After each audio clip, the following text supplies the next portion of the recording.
Saturday Hoops, presented by Wendy's, brings us to Seattle. Number 11 UCLA and the Huskies inside Alaska Airlines Arena. A capacity crowd, 10,000 strong, set for the matchup we've all been waiting for. And good evening, JB Long with Don McClain. And Don, we have been waiting all day, all week, all season. Here we are in the second half of league play. Finally, head-to-head, the two best players in college basketball. This one's been circled on my calendar for a long time. The most anticipated matchup I can remember since, and I've been covering this conference for 12 years, at the same position. Two special talents. I hope it lives up to the hype. I think it will. Oh, both brilliant, of course, but what distinguishes them in your mind? Well, let's start with Fultz. His understanding of screen roll game is like an NBA veteran. Here on the pull-up, he reads it. He always seems to make the right read when he's in that pick and roll game. Here, he's going to get a high ball screen. Now, instead of pulling up, he sees the alley. He's getting downhill, getting all the way to the rim. He has the athletic ability to finish plays in the paint. And then watch this one. This is like a 12-year NBA vet. Sees it, reads it, behind the back, splits it, and then the dump off to Carlos Johnson for the and one. That is NBA-level stuff. Lonzo Ball different in the sense that he's more of a passer, one of the best passers off the corner, but doesn't quit on the play. At 6'6" with the athleticism, he can also make plays like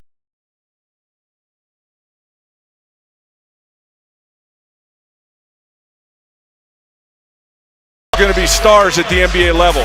These are the numbers in conference games this season. Markelle scores a bit more. Lonzo creates for his teammates a bit more. Both are tremendous rebounders. The rest of Lorenzo Romar's Husky lineup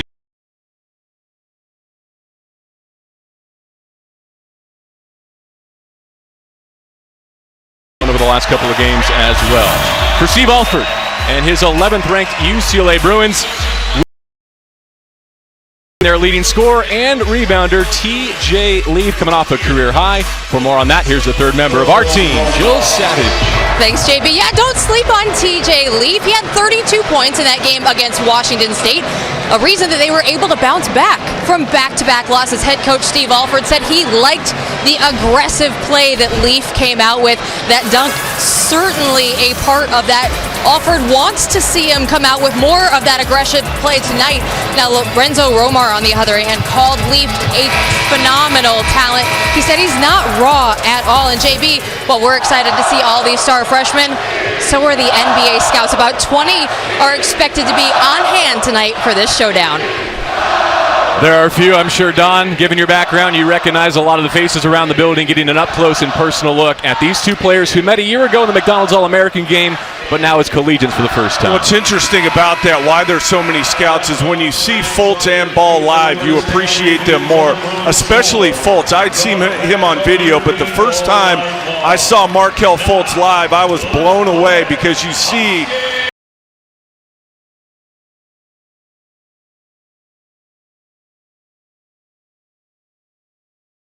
but still able to get 30 if he wants to.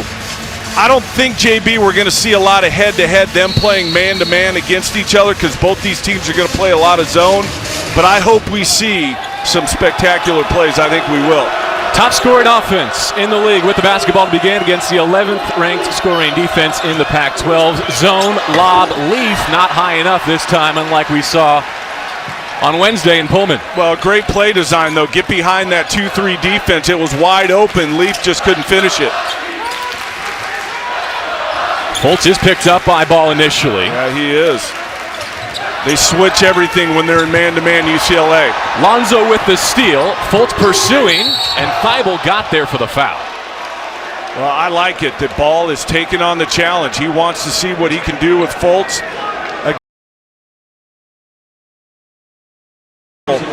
He's taking the challenge of starting on him in their man defense. So Ball to the free throw line. It's not the strongest part of his game, 65% on the season. But that steal there, JB, I think Lonzo Ball has the tools to be an elite defender. He's in a culture that the defense isn't really a huge priority, and so you don't see how good he could be. But I think at the next level, when he digs in and decides that he wants to be a really good defender, I think he will be because of his measurables, the long arms, the quickness. He's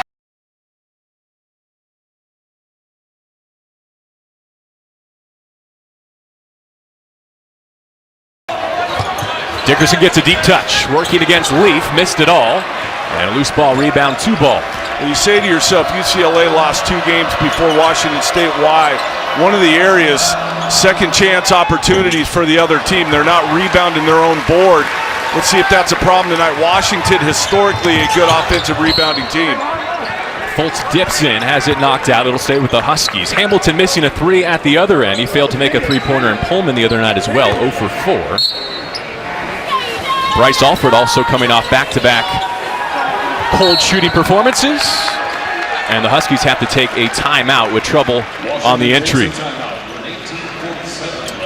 All right, Lorenzo Romar calls time. Let's take a closer look at what the Bruins have done so far this season. Don, it began with a perfect non-conference. Well, they took college basketball by storm after beating Kentucky in Rupp Arena, and it looked like they weren't going to get beat. And they were just cruising. They were scoring 100 every night. But then they run into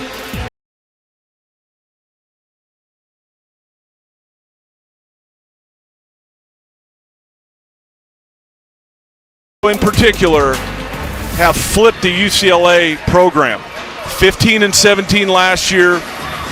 The only thing you can point to that's different is Lonzo Ball and TJ Leaf coming in and what they've done to make this team not only better than last year, but a team that looks like they can make a deep NCAA tournament run if they continue to evolve on the defensive end. Now, before we get to March Madness, are they still in the thick of the Pac-12 regular season championship with Oregon taking down Arizona today? Ask yourself, is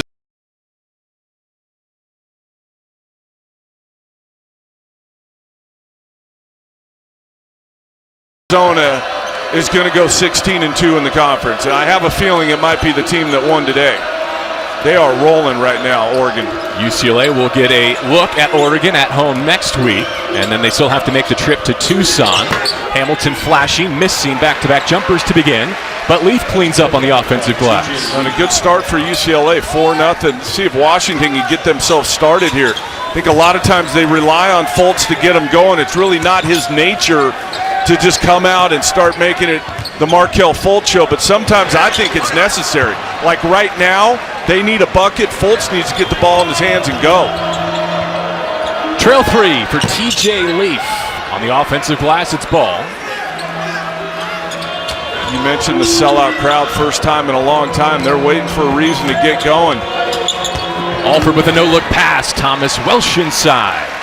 They move it so well, JB. They make the extra pass, and that's what's different. And Lonzo Ball created that. Now, even if they're open, they're making one more to make it easier for the other guys. So you think he's as good in pick-and-roll situations as any you've seen in college basketball, and he went and got that bucket you were calling for? He's the best I've seen in screen roll games since I've been doing this for the last 12 years. And I tried to think of guys who might be better. I can't come up with one. Ball a bit out of control. Lost his shoe in the process. Scoops it up as he heads back down the floor. Crisp for 3. Lonzo's got it back on. Sort of. Fixing the flat tire. This is the way UCLA wants it. This is when they're just so hard to beat, when the game's free-flowing up and down. Leaf open jumper. Timmons isn't going to want to go out there and check him. Leaf, a reliable three-point shooter. That one was inside the line, but that's the beauty of UCLA, JB. When they're moving it and making extra passes, all 5 guys can shoot. So how do you cover all 5 when they're moving it that well? Going the other way on the turnover. Leaf coming off of a career-high 32. He did it on 14 of 18 shooting. Also collected 14 rebounds at Washington State. The underlying story there is that Don McClain's freshman scoring record remains upstairs. Yeah, he was peeking over the fence at it there for a minute, but couldn't get all the way up there. The Mean Green of North Texas. They were a good team that year, JB. Oh, they were loaded. Lottery picks everywhere. Crisp in transition, wraps it around. Kind of compartmentalize both of them in our open, but Fultz does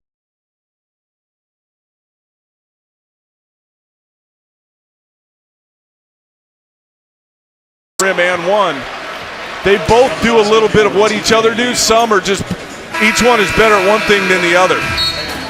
UCLA getting to the interior of that zone. A three-point opportunity when we come back. The Huskies trail 10-4 despite that transition hoop. Tired Pros Pac-12 standings with up-to-the-minute results. UCLA at 7-3 in conference, 20 victories overall. Don, if they get the win here tonight, it would be the earliest point on any calendar that UCLA had reached 21 wins. Meanwhile, Washington in danger of taking a losing campaign. No, listen, this is the best UCLA team in a while, and I think because they lost those two in a row, some of the air got taken out of it, but I think they're going to get back on track. And you know, you asked the question, can they win the conference? Yeah, but I don't think it's really on them. I think it's if Oregon or Arizona stumbles a couple more times, and I don't think Oregon's going to, JB. I think, who was that, the old Dennis Green? They are who we thought they were. I mean, they are now who we all thought they were going to be before the season started.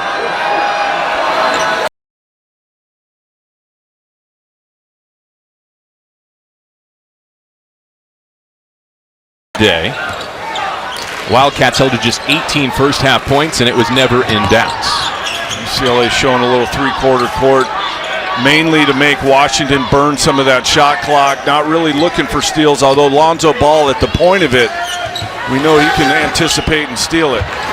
Not once, but twice for Crisp. The Dogs have started 2 of 8 shooting. Fultz with a couple points, Ball with 2 free throws. Throws the lob to Leaf. Now that looks like the same shot pocket that he delivers from. It was. But it was a pass. But he saw Leaf and just threw it up there. It might have taken a little more time if it was an actual shot, but you're right. That's where he delivered that from, is where he shoots it from. And now a chance for a run out. Hamilton got caught from behind by Thibault and gave it back. See, Fultz has got to take over now. They're off to a bad start. They've only scored 4 points in 5 minutes. They need him to score. He did the one time. He needs to do it again. Carlos Johnson missing, and UCLA secures. You hate to say that this early in the game, JB, but he has the ability that if he wants to get a bucket, he can go get him a bucket. At least so efficient in Pullman. It rattles out on him here in Seattle, and this time Lonzo does let it go. Defensive rebound, Crisp. Johnson from the corner. Welsh all alone for that pool. A lot of empty trips for Washington right now, playing right into the hands of UCLA. Hamilton launching. Early clock misses doesn't help Washington's defense, because you know UCLA is going to get it out and run. Ball swiping it away from the Fultz jumper. Now on the run out, he gets all the way. Again, Lonzo.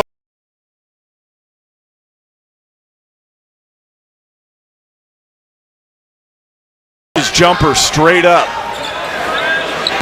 Thibault still can't hit it. He collects his own. But this can't be the game plan for Washington. Early clock, just toss it up, and they turn it over there. Their 4th giveaway, and here's that Lonzo Ball defense. Well, Fultz thought he had more time, but look at the long arms of Lonzo Ball. Reach out, get a piece of that. And then he's got that NBA burst where he's got another gear to get ahead of everybody and finish the play. You saw it there.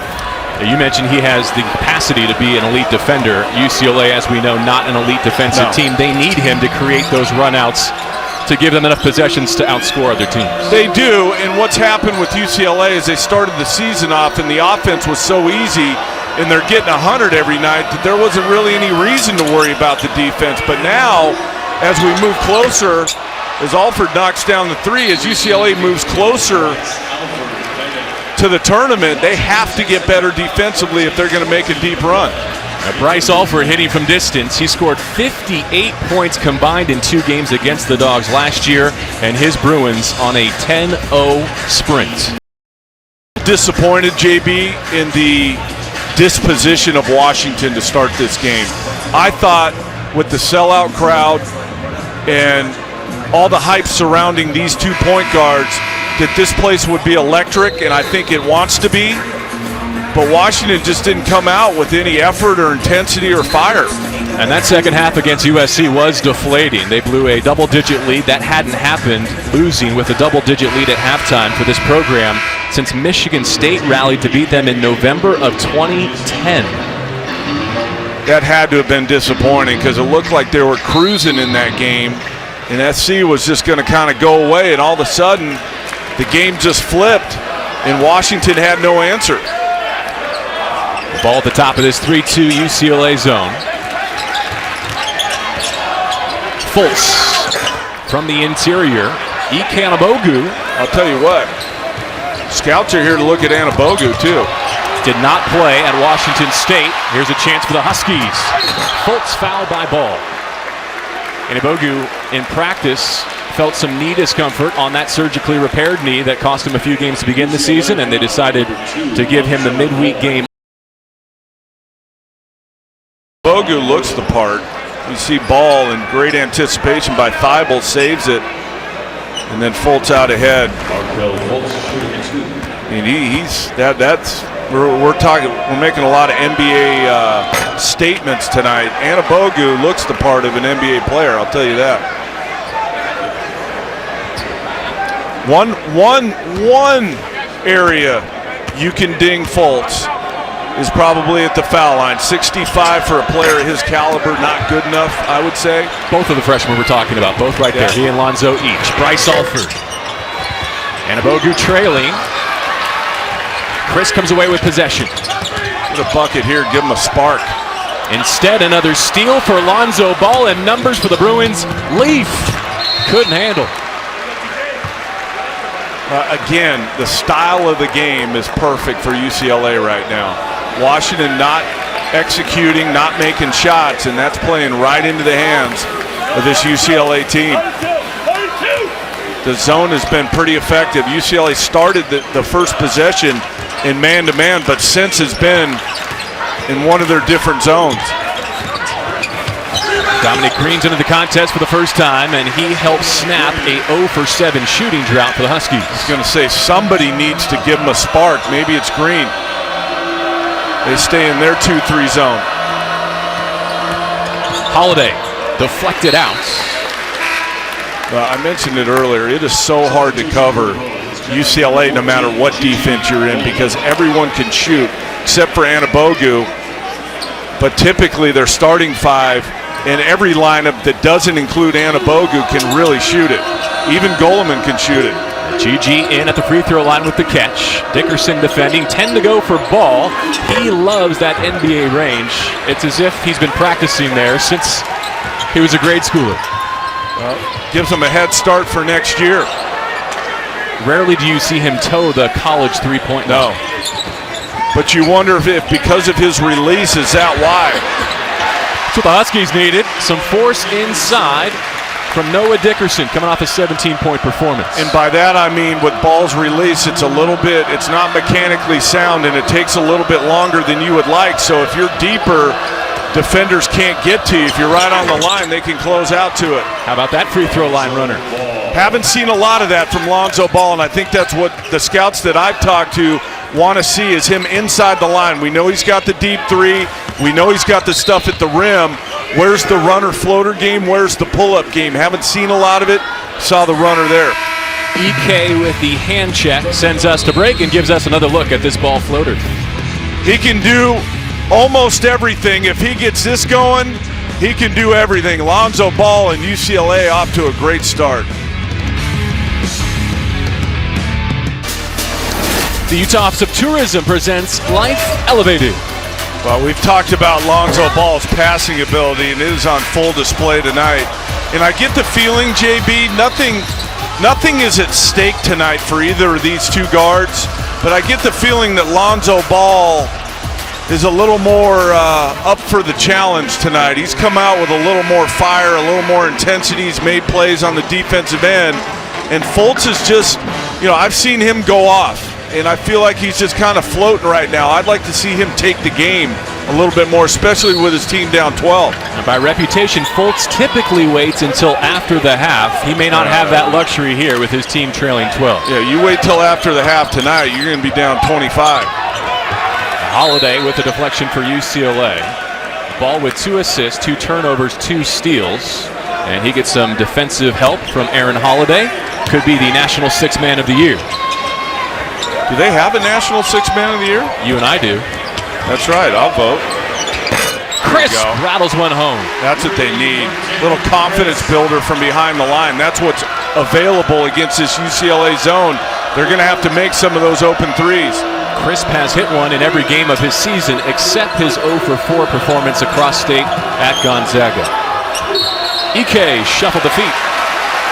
See, this is all they needed, Washington, was a little bit of a spark. A made three, the crowd starting to come on a little bit. See if they can follow it up here with another good possession. UW shooting just 31%, 5 of 16 from the floor. Each team has only made 1 3. Approaching the midway point opening half.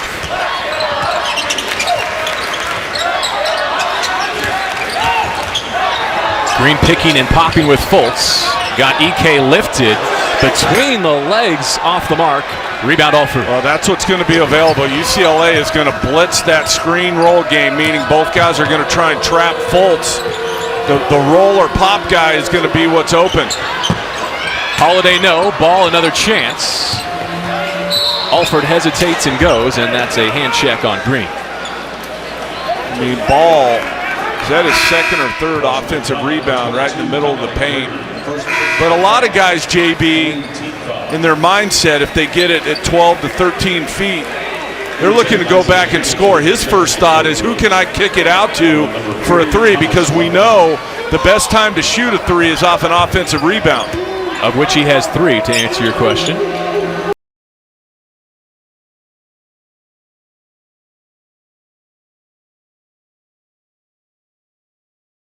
But plenty tonight against the Huskies. G.G. Gulliman from Aaron Holiday. Not enough activity from Washington within their zone. That's too easy for UCLA. So at least at this end, we've seen a little bit more of Fultz against Ball one-on-one. Again, he wants to split that. Green turns it down, 9 to shoot. Really the first time tonight the shot clock has come into play. Chris got a step, coughed it up. Hamilton on the move. Holiday trailing, flips it up with the left. Aaron. Turnover or missed shot. UCLA is looking to advance it early and score. That time Holiday takes it all the way in and finishes. Thibault missing. Ball got the tip to Goldman on the glass. Lonzo Ball, I think, needs a little breather here. Normally he's getting it and throwing it ahead. That might be the first time I've ever seen him walk it up. Late whistle, and it'll count. Aaron Holiday, top 4 in the Pac-12 in three-point percentage and assists, top 10 in steals. He impacts the game every time he enters. Well, I haven't done a UCLA game in a while, so I need to say it again that it's impressive what Aaron Holiday has done this year, because last year as a freshman, he didn't start. So this was going to be his time. Lonzo Ball comes in. He's one of the best passers we've seen coming into the college game.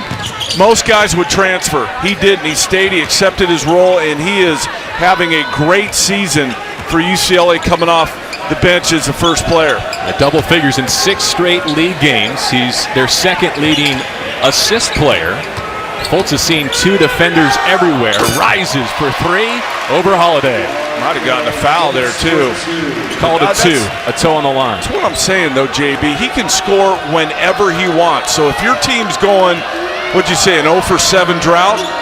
That's your time that you got to stop the bleeding and go get your team a basket. They nearly went media timeout to media timeout without a made field goal. Traveling there on Goldman and UCLA. Well, I'll say it again. The best guard I've seen in the screen roll game in college in 12 years comes off, looking at fire, knocks it down. UCLA still up big.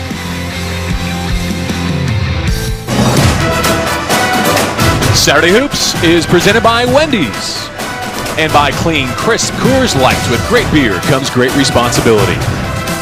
And by Black Bear Diner. Good old-fashioned family food. Lonzo Ball and UCLA up 27-14. Now, we've all seen Lonzo Ball get compared to Jason Kidd. It's been out there for a while, and hey, that's not a bad comparison. Jason Kidd is nothing to laugh at, but Lorenzo Romar thinks that Ball is better aligned with Magic Johnson. He said the last time he saw someone affect the team that much was Magic with the Lakers. He said Magic came in, made everyone on the team better. Ball came in, UCLA is passing the ball, moving the ball much better. And he says, hey, he has had that same impact in Westwood. That's right, Jill, and I think the spirit of Lonzo Ball has affected everybody to where they are making the extra pass. They don't care who scores, which means everybody scores. The Jason Kidd comparison, I think, is fair because of how good Jason Kidd was as a freshman, but Ball not nearly the defender that Jason Kidd was his freshman year in college. But Jason Kidd probably not the shooter that Lonzo Ball was. I would say overall, Jason Kidd, just because he impacted the game in more ways than Ball, maybe a little bit better. But I think that's why you see the comparison is that the passing ability of both he and Jason Kidd off the charts for a freshman player. Fultz starts 0 of 3 at the line. He did just put the second personal foul on Lonzo Ball. So Bryce Alford checks in. TJ Leaf is back. He leads all scorers with 9 points on 4 of 6 shooting. And Fultz still looking for his first made free throw. Maybe Markelle Fultz didn't get the memo about how hyped this game was supposed to be and all the scouts and everything. I mean, I'm more excited for this game than Fultz, it seems. Both individuals are very understated in their body language. Okay, well, be understated and have 20 at the half. That's what I was waiting for. I wonder if that's an issue at all. For a freshman who's being asked to lead, does his kind of even-keeled, low-pulse nature work against the team success of the Huskies? It could. I mean, I'm not in that locker room, but I think watching this Washington team the last few weeks, being here, I think they need something. They need a vocal. They need somebody to get everybody hyped up. The body language to start this game just wasn't right for Washington. This has been their best defensive possession so far. Let's see if they can close it out with 2 to shoot for UCLA. Hamilton in a tough spot. He did not draw iron, so a shot clock violation. Let's see if that sparks the Dogs. Well, here's the good news.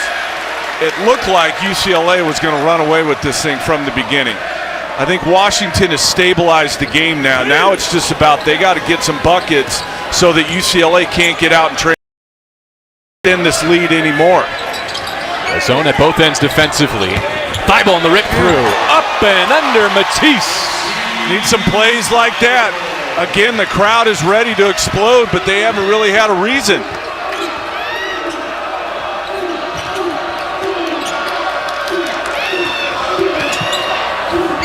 Alford on the holiday kick. Welsh tracks it down, no shot clock reset. With this UCLA team, the shot clock is never an issue. Hamilton. See what I mean? He is going to be a YMCA All-Star. First, I hope he makes a lot of money playing somewhere. I've said this. If I'm Isaac Hamilton, I go straight. Dickerson wouldn't fall. I don't take my chances of getting a shot at the NBA, maybe going undrafted, but trying to make a team. I go straight to Greece or Russia or Spain, stay there for 12 years, and come back at 36 years old with a pile of money in the bank. And then when he's 37 years old, he better be a YMCA All-Star. He's going to be the first pick of every pickup game. That's right. Another missed free throw for the Huskies. Doing it right, presented by Ally Bank, our Pac-12 freshman scoring leaders. 3 of the 4 present and accounted for here in Seattle tonight. How did Markkanen? Nobody played well for Arizona today. He must have not had a good game either. A tough matchup for him against the length, the speed, the rim protection of the Ducks. Well, Dylan Brooks is an undersized 4, which is the perfect guy to guard a guy like Markkanen. The reason Markkanen's such a tough guard is bigs are trying to chase him around the three-point line, and they can't do it. Welsh, that's a great look. Holiday pays it off. Against the zone, if you can get it into the middle, the first look is always opposite. Welsh caught it, looked opposite, Wide open Holiday. Only the second made three of the game for the Bruins. Each team with two made triples. Loose ball here. Timmons scrapping for it. Kept the pivot foot down. Couldn't put the shot down. Welsh secures for the Bruins. Holiday running the show now. Different than Ball. Ball usually throws it ahead to guys. Again, Ball with two fouls. Hamilton couldn't hit. But still the same result. That simple play. You swing it to Alford. He swings it to the other side. Fultz leaning back. And Timmons puts it back. Sam Timmons coming off his best two games as a Husky in the last week. 11 points at Arizona, 8 against USC. I'm telling you, that's the biggest problem for UCLA right there, giving up second chance opportunities. Bryce knocked down. I mean, Washington's got to figure out if the ball goes to the middle, they are going to the opposite side. First it was Holiday, there it was Alford. The last two games for Bryce Alford, just 10 points combined in 2 of 13 shooting. He's been better tonight. Comes away with the steal here. Thibault intercepts with Fultz. Back and forth it goes. And it works with some goaltending.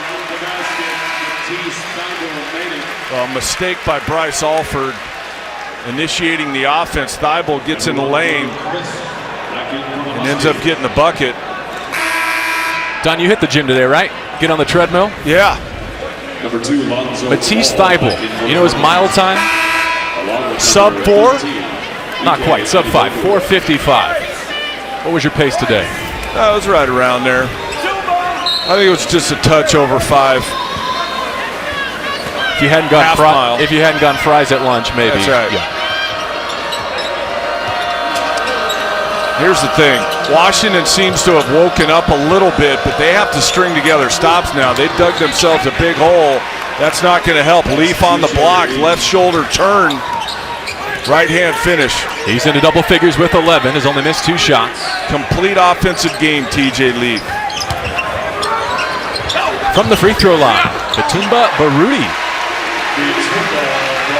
Lorenzo Romar looking for somebody to give him a big spark.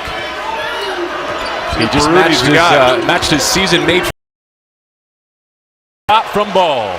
But again, JB, that is way too easy. Simple high ball screen. Anabogu goes right down the lane to the front of the rim and Ball tosses it up to him. It just can't happen if you're going to get back in this game. Thibault pulls up, baseline over Alford. Well, to your point about the mile time, Thibault, a tremendous athlete, and I think we'd be talking about him at the next level if he was a couple inches taller. He's one of 2 players in our league with more steals than turnovers. DeAnthony Melton, who was here with USC earlier in the week, is the other.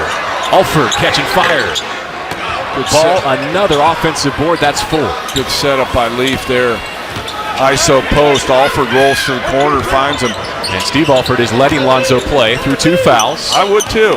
We've talked about that, JB. I think it's Good cut by Bryce. Everybody goes unconventional now. It used to be if you got 2 fouls, you sat for the rest of the half. I can't remember a coach doing that recently. I think it's now you roll the dice, hope he doesn't pick up that 3rd. Another missed 3, long rebound to Thibault. Fultz got it. Contested shots. That's the second one tonight where it's been really contested. Doesn't bother Fultz. He knocks it down. His second made 3. He's got 9 points. Holiday takes the body from Crisp. I'll say the foul is on the floor. D.G. Nelson, Glade Mayberry, and Michael Greenstein. Our crew tonight's in Seattle. Sold out at Heck Ed. Our Delta Faucet touch of the game, courtesy of Matisse Thibault, who has 6 points. These the most dazzling. But at the other end, Don McClain, UCLA picking apart the Husky zone. All right, let's run some good zone offense. Let's get our 7-foot guy who can see over everything right to the foul line. So we get it to him, and then we get good player movement. Ball goes to one side, okay, to the top. You look here, but you're not going to go there. You're going to go back to the other side after the Washington defense has shifted to Aaron Holiday for a wide open 3. good zone offense, but when you get the ball in the middle of that zone, it really breaks it down. You know what strikes me watching that replay is the pick-your-poison nature of guarding UCLA. Surrounding Welsh there, you have 4 elite shooters and scorers, so where do you go? Exactly. That's why I've said all year, how do you cover these guys in the half court? Because good defense tries to take something away. If you take something away from UCLA, somebody's going to be open on the other side. Lonzo Ball wasn't in for that telestration. He did just hit, and so does Markelle Fultz. Listen, JB, if I could score that easy, I'm telling you right now, I'd get 40 every night. I mean, it is so easy for this guy. He is getting 23. Ike Anabogu playing above the rim in his return to the lineup. And I would say this, watching him against pretty good competition, the college game really, to me, is too easy for Markelle Fultz, and I don't want to get into a conversation about whether players should be able to go straight to the league. But the last guy, JB, as Holiday gets fouled, the last guy I said to myself that college was too easy for him, watching him play, Kevin Durant. Second personal foul, 16 fouls on Washington. State Farm halftime report is coming up in 1:24 of game time as Holiday steps to the free throw line. Send it to our San Francisco studios. Oregon, impressive. Chimezie Metu, dominance. And how about those top 5 upsets at home in the Big 12? 2 and 3 in the country going down. So if there was a weekend for Arizona. Say the opposite. What an opportunity they had to move up. But you're right, not a bad weekend. They'll probably stay where they're at. Crisp operating at the top. Back to your point about Fultz getting his 23.1 points per game. That's on pace to be the highest Pac-12 scoring average in 20 years. Ed Gray, Cal in 97, just shy of 25 most recently. You know the stat that really blew me away in the Washington notes? Welsh with another second chance opportunity. Go ahead. Was Leaf collects.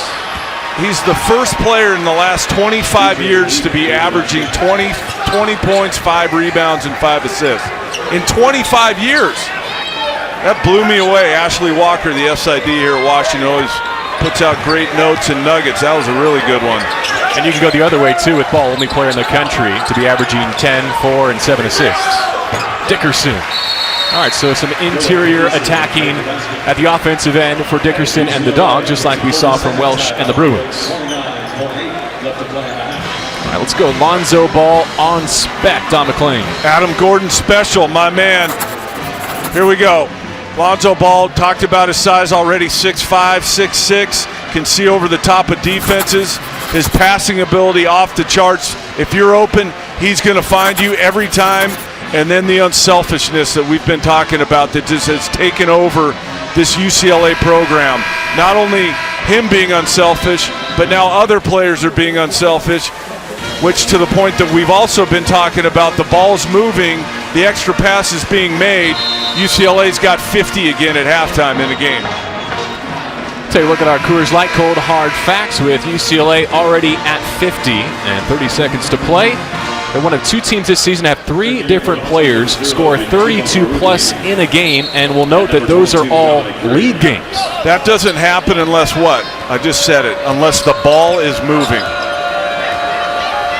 Well, it has been tonight. They're shooting 56% from the floor despite going 4 of 15 from behind the arc. Because usually you see if a guy's getting 30-plus on a team, it's usually that same guy every time. But if it's multiple guys, that means the team is really good at moving it around.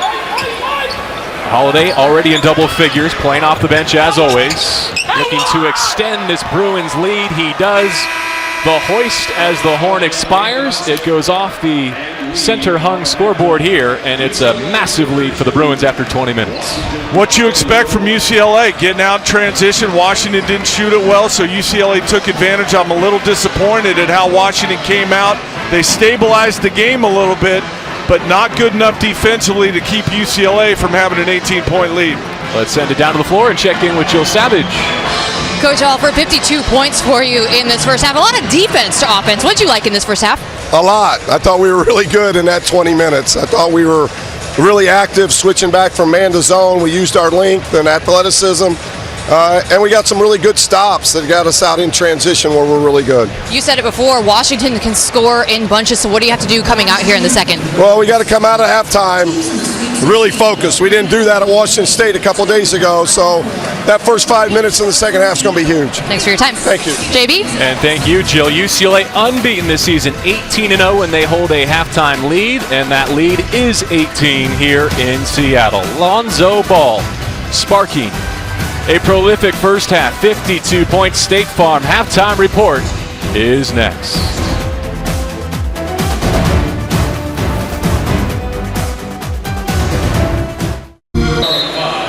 Saturday Hoops presented by Wendy's. Lorenzo Romar's Huskies have some work to do to start this second half. Jill Savage spoke with him. I asked him what he was looking to address first with this team. He said offensively, we have to attack the zone. We have to do a better job also in creating off of the UCLA turnovers. UCLA turned the ball over 9 times in the first half, and he said defensively in our zone, we have to set up better. We have to start boxing out inside. We have to just really go after them and defend in the post. When you look at that, 32 points in the paint out of 52 for UCLA to start this game. Yeah, Joe, I think you hit on it. 9 turnovers for UCLA, overcome by plus 13 rebounding margin for the Bruins. Yeah, and I thought that Washington settled early in that first half, but a good start there with Thibault knocking down a 3. It's okay to take open threes, but if you're settling for threes, and I said it in the first half, UCLA is going to run out on you. So you got to make sure if you're going to load up a 3 that A, it's a good shot, but B, you got guys in position to get back.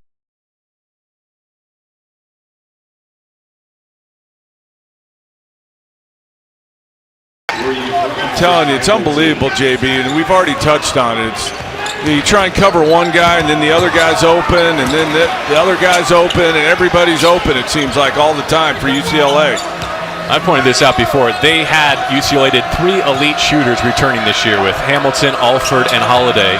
And with Ball in the mix, extending the range. Well, they just needed somebody to get them the ball. I mean, Alford was their point guard last year, and he's not a point guard. He is in the role that he should have been in the whole time at UCLA, and that's playing off the ball and knocking down perimeter shots.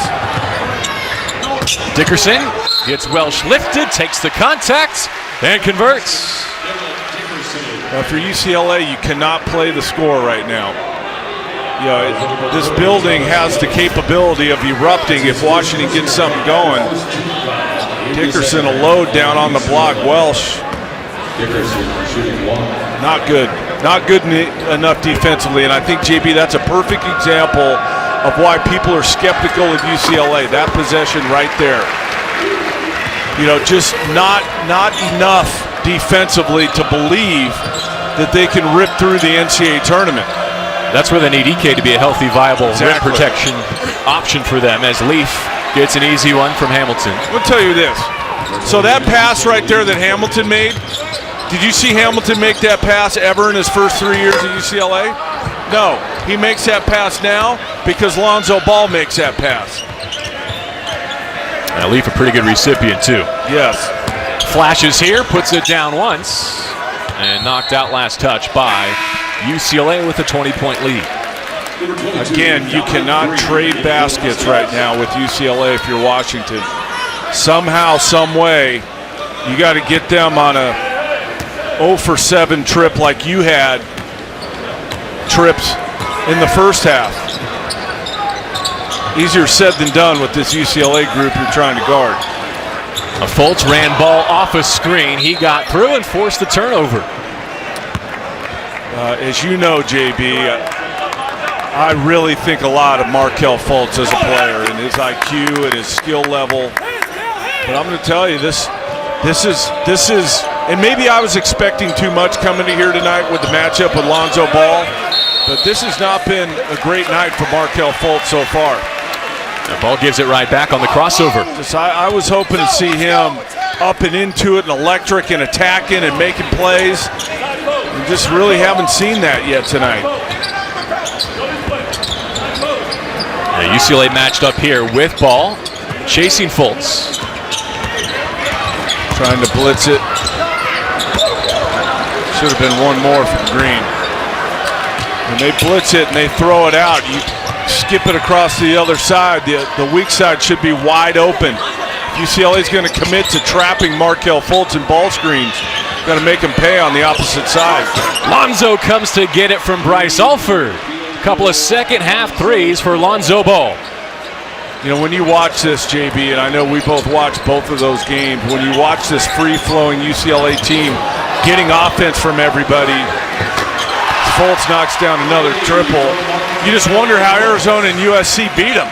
You know, when you see this. But it tells you that the Washington defense not good enough tonight. From Seattle Tacoma International, Lonzo Ball. See, that's why I said in the first half, I think Ball is buying into this matchup and the hype of this game a little more than Fultz. You know what?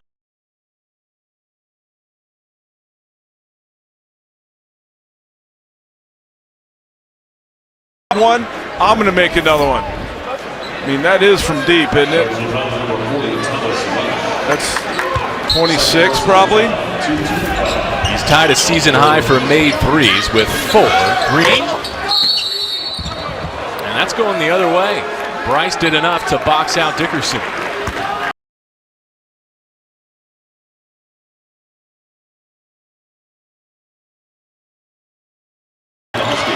Ball loves to throw ahead, even off a stoppage. He was looking for Hamilton for early offense. You have to be so alert and aware defensively when ball's on the court, no matter where the ball is. Bryce Alford. And I mean the ball and the ball. I think the only thing faster than Lonzo.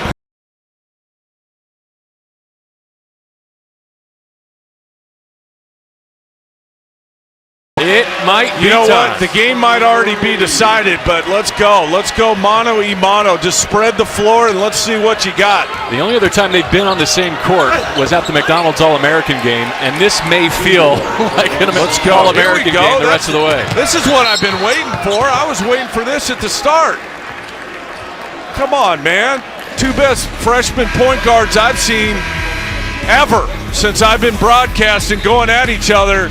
We didn't think it'd be from behind the line, but Lonzo Ball doesn't look great, but the end is great, and this guy, you can't guard him in the screen roll game. Let's get it going, JB.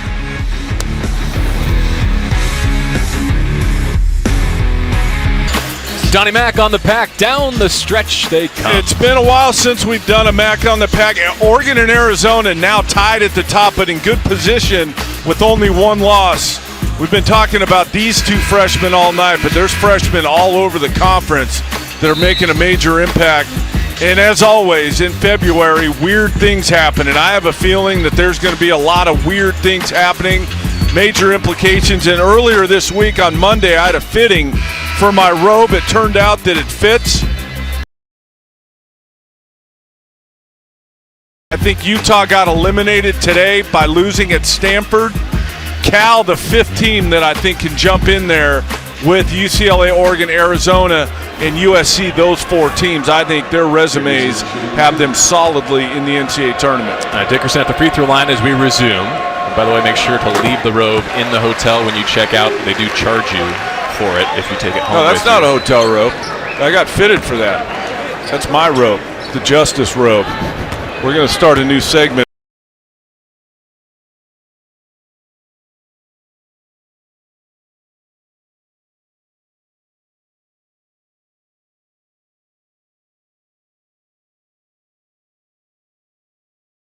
I just think that Oregon, and maybe it's because I saw what I saw today as Welsh knocks down that shot that he never misses. Maybe today's win is fresh in my mind, but I think Oregon is back to what everybody thought they were going to be, and I think they're the best team when they're right. If everybody's right in this league playing a game, I think Oregon's the best team, and I think that will win out eventually. 18-point performances so far for our featured matchup. Ball with a deflection there, and Markelle Fultz 8 to shoot for the Huskies. Boy, a rough trip to the Bay Area for Utah. It looked like Cal beat them twice because they were lackluster at Maples Pavilion. It was such a great game on Thursday. Double overtime, they lose it, and that just took the air. It had to have. I didn't see the game against Stanford today, but Utah, a better team than Stanford. But that's what I said about February. It doesn't matter if you're a better team or not in February. You better be ready to play, and I don't think Utah was. saw a ball hit from 28 feet in our previous segment. Fultz unable to do it from distance. Third personal foul on Welsh there gives Washington a new shot clock and a new possession. Thibault will send it in. Ball guarding Fultz.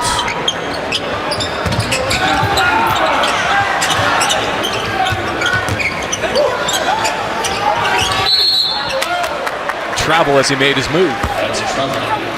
It's turnover number 11 for Washington, 10 for UCLA as well. Interesting. You feel like the intensity's picked up a little bit, but the defense hasn't. The offensive intensity's picked up. You don't say that very often. Now, to your point, 63% shooting at this end for the Bruins. EK from Ball, and he was wrapped up by Dickerson. You know how I noticed that, JB? Because I never had a problem with my offensive intensity. I was always had the right intensity when it came to that end of the floor. By the way, welcome to Kelsey Plum's house. Pac-12's right? all-time leading scorer. I thought I accomplished something until I started looking at her numbers. Leaf is fouled by Fultz.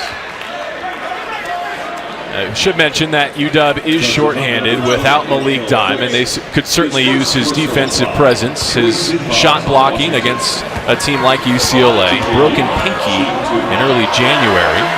Send it down to Jill for more. Lorenzo Romar told me at shoot-around, yeah, this team is missing Dime because he's like the grandfather of the team. He holds everyone accountable, and hey, leave it to college basketball for making us all feel ancient when Dime is only 24 and he's the grandpa of the team, JB. Yeah, missing his 8th game tonight consecutively. And speaking of age, that reminds me that this man, Markelle Fultz, looking ahead to the spring draft, he doesn't turn 19, Don, until a month before the draft, May 29th, so he's got a late birthday. Yeah, in the day and age, in the era of parents holding their kids back for youth sports, Fultz a prime example that it doesn't matter if you hold them back. Leaf off the glass from Lonzo Ball. It'll probably go down as a missed shot for Lonzo, but it could have been an assist. Well, Leaf not quitting on the play, and I mentioned not playing the scoreboard if you're UCLA. They continue to extend this lead. And Abogu rips away that rebound. Which means we can go a lot of different directions here in the next 30 minutes. Where do you want to go? Steve Alford clapping his hands there. I think he got the burst coming out of the half. It's easy real quick. It's easy when you're up. What were they up 18 at halftime to just come out flat, and they understand what they're playing for. They're still in the Pac-12 conference race. They're still playing for seeding in the Pac-12 tournament. They're still playing for seeding in the NCAA tournament. So you can't come out and lose this opportunity to win. You're getting a bit ragged here, but as much as it's an opportunity to win, it's an opportunity not to lose. When you make the Washington trip this year, you just cannot take an RPI loss in Pullman or Seattle for a team that's playing for seeding like UCLA is. Exactly right, and a lot more road sweeps this year, I feel like. Does that mean the league's more top-heavy because the teams at the top are doing it? This will be UCLA's second. They also got one in the mountains, which is perhaps the toughest trip, and it's the first time they've done that in the Alford era. I think it would be a lot more difficult now. I think Colorado's figured it out a little bit. They're a little different team than they were a couple of weeks ago. Not to discount that UCLA did it, but I think that the mountain trip now, the next few weeks, is going to be a lot more difficult than it was. Colorado will play the Super Bowl Sunday game, the appetizer, in Berkeley tomorrow. Already winners today in the Pac-12, Oregon, Stanford, ASU, and USC. Dickerson deep. EK altered the shot if he didn't block it. Here comes Holiday. Gets it back from Hamilton. Aaron Holiday. They are, and it's flushed by EK plus a foul. They are so lethal in transition because the ball is moving. It's not one guy breaking it down. Holiday breaks it down at the end to throw the lob to Anabogu, but they threw it ahead. You attack, you give it up, throw it up, and it's the defense is just scrambling everywhere because you don't know where the ball's going, and all of a sudden their big guys dunking it. Impossible to defend. It's been a few minutes since you asked kind of the rhetorical, how did Arizona and USC beat this team, given how remarkable they are on offense. Well, I guess the short answer would be Arizona might be the most committed team defensively in our league, and USC might be the longest, quickest, most athletic playing zone. Really athletic teams, I think, would bother UCLA. That being said, they beat Kentucky in Rupp, and Kentucky's really athletic. I think good rebounding teams, Arizona historically, and this year as well, very good on the backboard. And USC was that night against UCLA. When they're committed to their defense and rebounding, their athleticism makes them tough to deal with. The Bruins on the charter home tonight will feel a lot better, I think, about their zone offense than they did leaving the Galen Center. Wait, UCLA's chartering? Ball. Not this time. There's the first rebound for Fultz. I knew you'd like that one. It's unheard of. Hamilton a steal. You gotta stop the ball, man.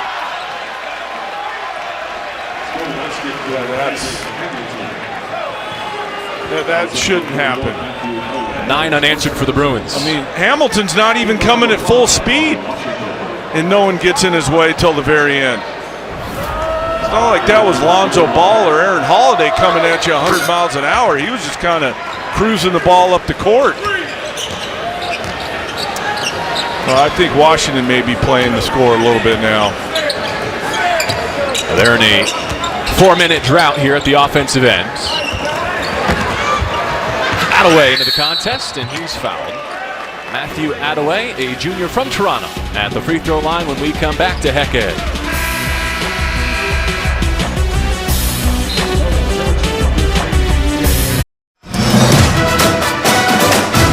Saturday Hoops is presented by Wendy's. By clean, crisp Coors Lights with great beer comes great responsibility. And by Rocket Mortgage by Quicken Loans. Push button, get mortgage. It's 81-47 UCLA, but this sellout Huskies crowd did have something to cheer about. At halftime, we had our student section challenge. All 12 student sections are performing an in-game stunt, trying to show why they are the best student section in the conference. Tonight at halftime, Harry, the Huskies, the band, well, they got into the surfboard, too. That's a brave man, and that's a lot of trust right there in that Husky student section. So Washington fans have 72 hours to share and retweet this on social media to help get the Huskies recognized at the Pac-12 men's basketball tournament in Las Vegas, JB. That's the best one I've seen, Jill. They're in the lead right now, UW. Hey, Jill, Don and I just came up with a sideline reporter challenge, and you've got 11 minutes and 50 seconds to go surfing. Oh, man, like I said, that's a lot of trust, and I don't know if I have that with a bunch of strangers yet, JB. Come on, Jill. It's been a long day. I don't know if I can do it. It's 81-47, Jill. Help us out. We need something. We need something. I'll try. For you guys, I will.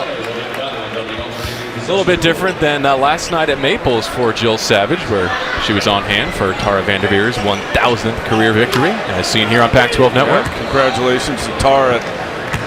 1,000 wins at anything is quite an accomplishment, but at the college level, really impressive. Here in Seattle, 18 points each for Lonzo Ball and Markelle Fultz. It's been a more complete stat line for Ball and his Bruins in command. Ike got a dunk in the previous segment.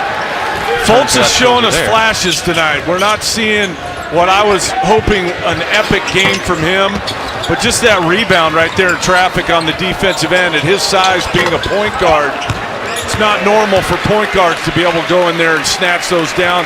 We've seen Lonzo Ball on the offensive board. That's why NBA people love these guys so much, their size and their ability to rebound.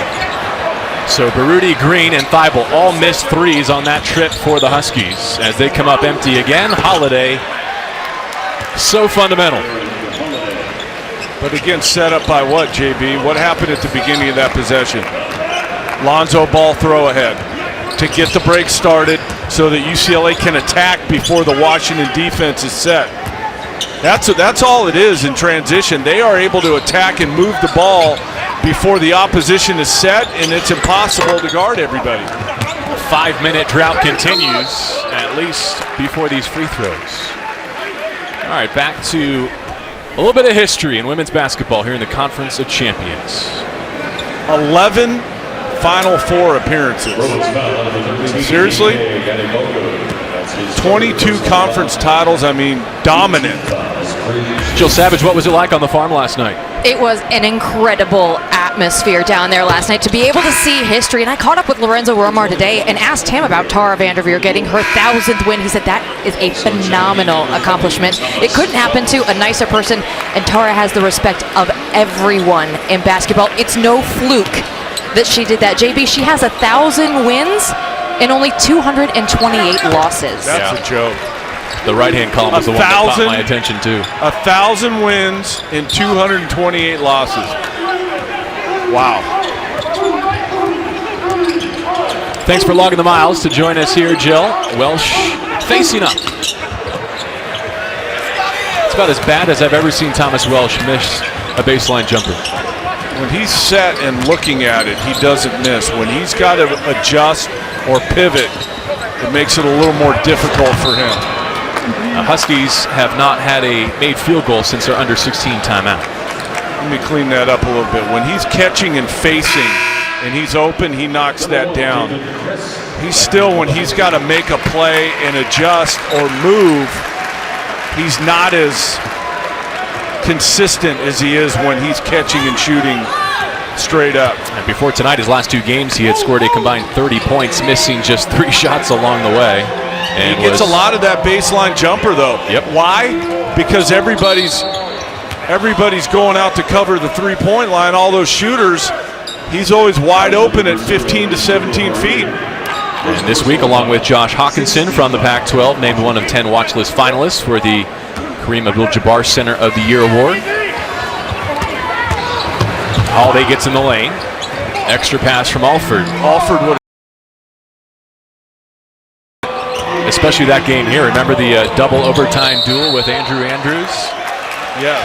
Bryce got 30, but he did it on 5 of 21 shooting, and he got 17 points at the free throw line. But again, that's a compliment to him. That's a shot he would have shot last year. This year he's making the extra pass. That's why UCLA's 20-3 instead of whatever they were at this point last year. Who do you think ends up leading this team in scoring? Because Ball, Alford, and Leaf are all kind of right there, changing hands. Attaway throws down. It's a good question. I mean, it really depends on what the defense wants to see. Backdoor lob, Ball from Holiday. I mean, how many different ways can this UCLA team score? And that's a called set play. I've seen that 10 times this year where Ball gets behind the defense and gets the lob pass. Tough defensive rebound for Welsh, and Alford was shaken up as he took the outlet. Refuses the screen and just goes back door. Baruti asleep. Ball dunks it.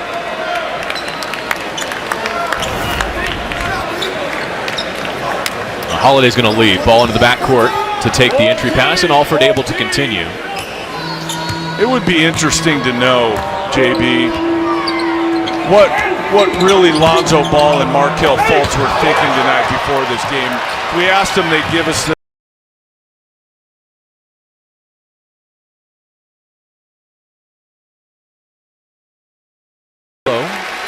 and the politically correct answer, of course, that it's not about them individually or one-on-one, the way we pitched the whole night, of course, but rather the team success. I mean, both these guys are in great position for the next level, assuming they're both leaving. Again, I've said it a couple times, there was nothing at stake in this matchup. I think the 20 NBA people that are here have probably already seen each individually, and those guys don't really evaluate based on the stat sheet. They don't even look at the stat sheet. They evaluate the measure.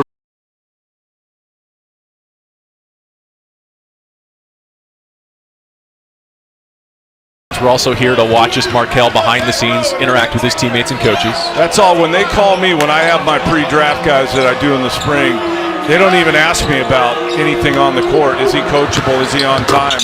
All that kind of stuff. Bottoms from Alford there.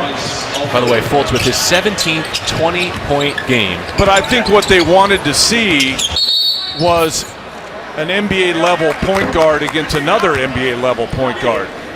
Because both these guys are going to be top 10 picks. let's see how he plays against that. And Don, being involved in grassroots as you are, you know it's kind of rare for two players of their prowess to have not played against each other coming up, and that's a product of their East and West Coast roots. Yeah, and again, they're such different players, and the NBA now is so, what's the word, precise, you know, with analytics and metrics and everything, that you could say based on what you do that this player fits the way you do it better than this player.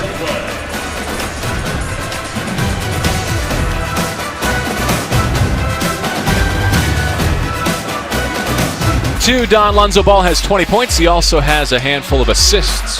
This is just Lonzo being himself, but also bad Washington defense. Anabogu right to the front of the rim. And then guards aren't used to closing out to that.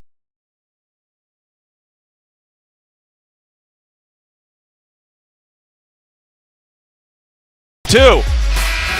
Not a good enough closeout, and Ball showing his range. We may get to the mechanic.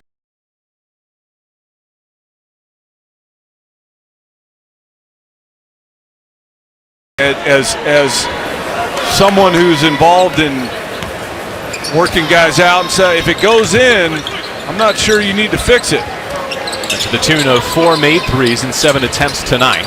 I mean, what's he shooting coming in from behind the line? 42%. 42. I mean, that'll work. 2 more for Markelle Fultz. And I hate to say this, but I've been complimentary enough of Markelle Fultz to say this. The box score tomorrow morning is going to be deceiving if you didn't see the game. There's a block for Washington defensively. Some resistance at that end. Matthew Attaway getting Fultz moving. He drops it back, a deep three. Green, it won't go.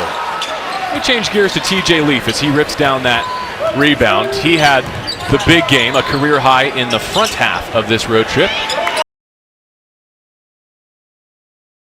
Who's going to lead him in scoring? I mean, was the game plan against Washington State for Leaf to go off? No.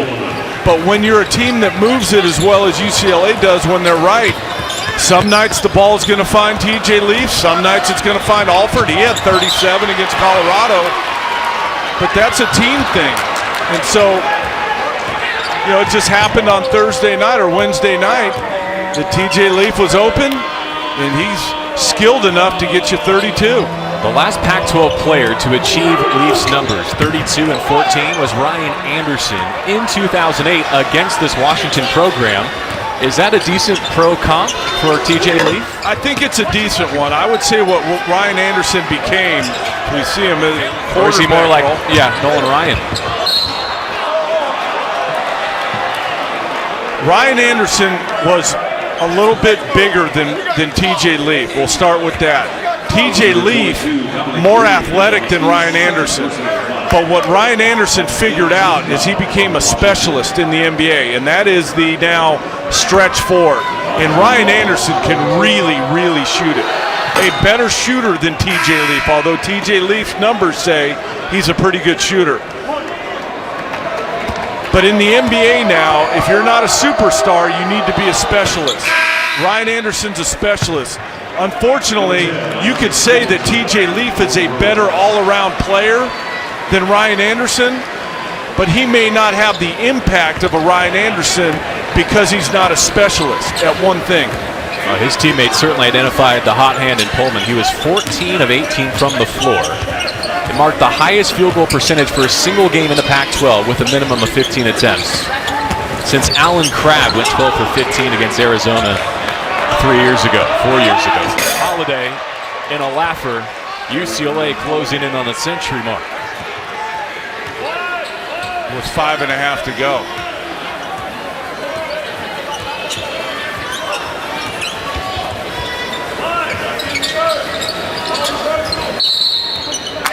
Going the other way.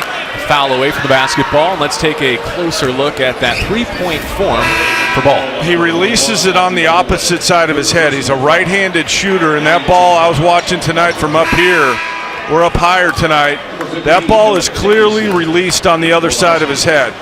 Not something you would teach, and certainly not something you see all the time, but it goes in, and you just wonder, and I think it's too late in the game to drastically change that mechanic and those mechanics to put it on the right side of his head. The issue you would say in evaluating him for the next level, if you're right-handed and let's say you go one bounce right, it takes a long time to get that ball from that one bounce right-handed dribble all the way to the other side of your head. And I think that would be the concern, and I think that's why you don't see a lot of mid-range game from Lonzo Ball. He doesn't do a lot off the bounce. His is either catch and shoot or it's at the rim. But that is what makes Fultz special. We haven't seen his best tonight, but he shows you glimpses of it. And just to finish that point on Lonzo Ball, I think it's going to be a matter of opinion and taste if you don't think Lonzo Ball and his mechanics are going to hold up at the next level.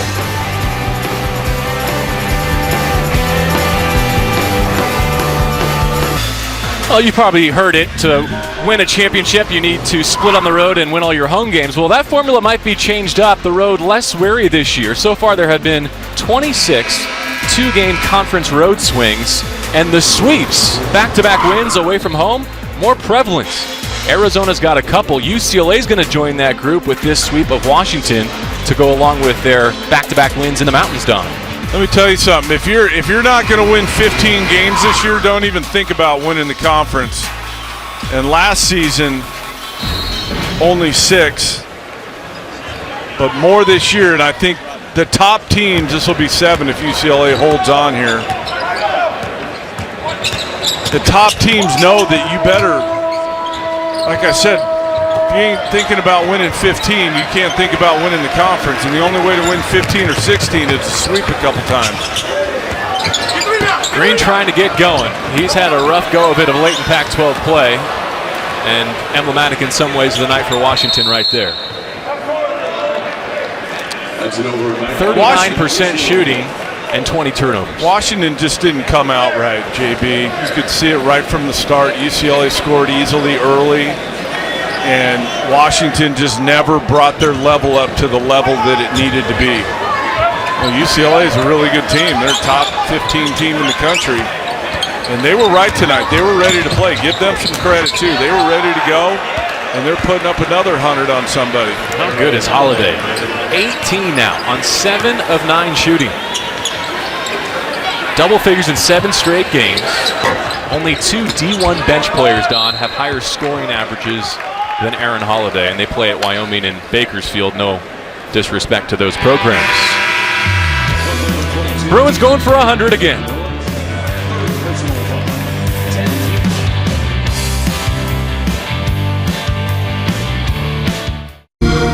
So strong still at the end of this, all right?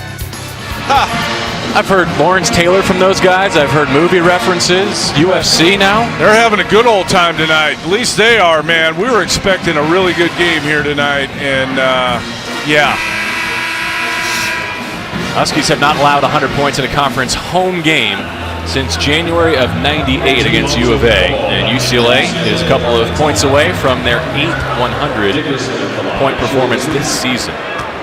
Find it a little interesting, JB, that Lonzo Ball back in the game with 3:47 to go, up 40. Be curious to know why. Is he nearing a triple-double or something?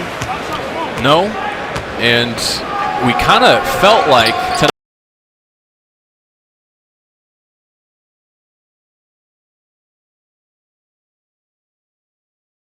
is expected to get one before he leaves, put it that way.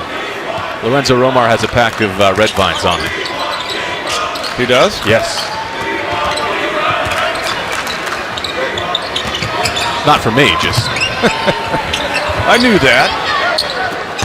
Hamilton's not going to in the game as well, for that matter, for UW. Well, that's a little different. I don't think Washington's got any postseason plans after watching this tonight. We had to wait into now February to see this matchup in the second half of the league schedule. Fultz and Ball will get it again in early March.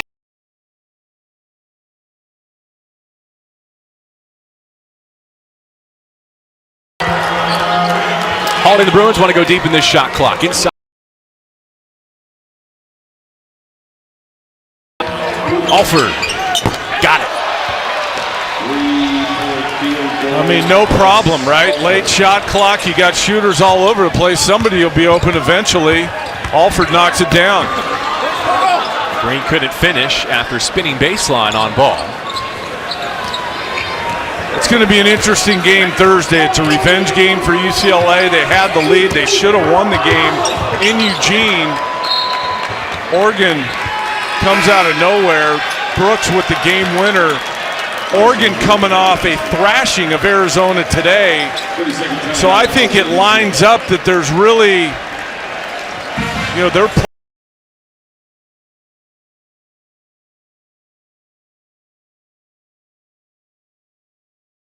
with Oregon and Arizona atop the Pac-12 conference. Both teams clearing their bench here. When Steve Alford goes to his bench, he produces a sixth man of the game every time out. Aaron Holiday, the league leader in this award, 18 points on 7 of 9 shooting, 5 assists. All right, back to the Dylan Brooks dagger. He likes the theatrics, and this was a moment. You either make or miss. It's on you. Win it or don't win it. And Brooks wins it with that 3-ball. It was unbelievable. It was a perfect storm for UCLA to lose that game, miss free throws, turnovers. But give Oregon credit. They took it from them, and that's why they only have one loss in the conference. I know you feel as I do that there are at least 3 legitimate Final Four threats from the Pac-12 this year, if indeed it is more top-heavy. Of them, Arizona, Oregon, UCLA. When each is playing at its peak, what's the best program? I think Oregon at their peak is the best team because defensively they have all the bases covered. They have 2 rim protectors in Boucher and Bell, which nobody else has. They have athletic wing players. Brooks is a matchup nightmare, but also a multi-positional defender. So I think that equips them to go deeper into the tournament. And I also think their experience of getting to the Elite 8 last year helps them when talking about who can make the deepest run. As Sean Miller said after that game in Eugene, a blowout, that he hopes for his sake and for everyone else's that Oregon doesn't have another gear beyond the way they played today. Because if so, not only are they're going to win the league, they're going to win the national title. I don't know that. I mean, there's no way after watching what I watched today that they have another gear. That's their gear. But if that's it, they beat Arizona by whatever they beat them by today. 85-58. Tyler Dorsey leading the way with 23. Again, they do not meet again until maybe the final in Vegas. Which at that point, we're just talking about seeding for the NCAA tournament.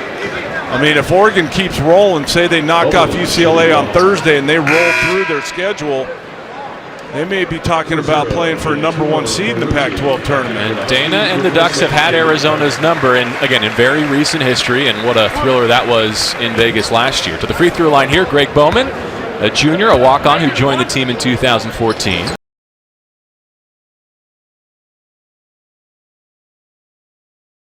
Even though he comes up empty there. Quinn Barnard is in as well. When I was getting ready for this game and flying up here today, JB, you were watching Quinn Barnard tape? I had no idea these guys would be playing. I thought we were in for a barn burner down to the wire, Fultz and Ball making plays. Gerald Smith for UCLA, pulled down by Baruti. Dan Kingma is in as well for the Huskies. Devenir DeRusso completing their lineup. Hamilton's going to get out here. Ikena Okwarabizie. I thought I might be done with Ikena's pronunciation this year, but he's going to get in. Kind of put some finishing thoughts here on Markelle Fultz. A rare smile, and I'm sure he doesn't feel good about the result, but his final line, 25 points on 9 of 19, 6 rebounds, 5 assists.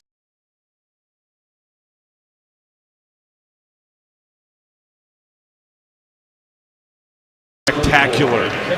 and from the jump to set the tone for his team. And I know that's not his nature, and you've been talking about he's better in second halves and all that, but this is a game with the building full for the first time in however many years. For him to just come out on fire and going so that his teammates would follow and we would have a game. That didn't happen. UCLA is going to win by 40. If they are to go 1-2 in the draft, because of the teams that are there in Brooklyn and Phoenix and Los Angeles, and because of the East Coast and the West Coast routes respectively, I'll be real curious to see where they wind up in the pros. I think fit is more important. You'd rather be on a team where you fit the city, although it matters. But since we compared Ball to Magic by way of Lorenzo Romar tonight, could you imagine Lorenzo? Why not? At Staples Center? Why not? 107 points for number 11 UCLA. They get a road sweep, convincing wins in Pullman and Seattle. They did what they had to do to stay in the Pac-12 conference race, coming off a couple losses in a row. I think UCLA righted the ship. This team I watched tonight is more like the team I watched in November and December, just rolling through everybody. So maybe for them, this gives them some confidence. Little disappointed in the Fultz and Ball matchup. Didn't really pan out like we thought, but a good win for UCLA, and they head back home for a monster game against Oregon on Thursday.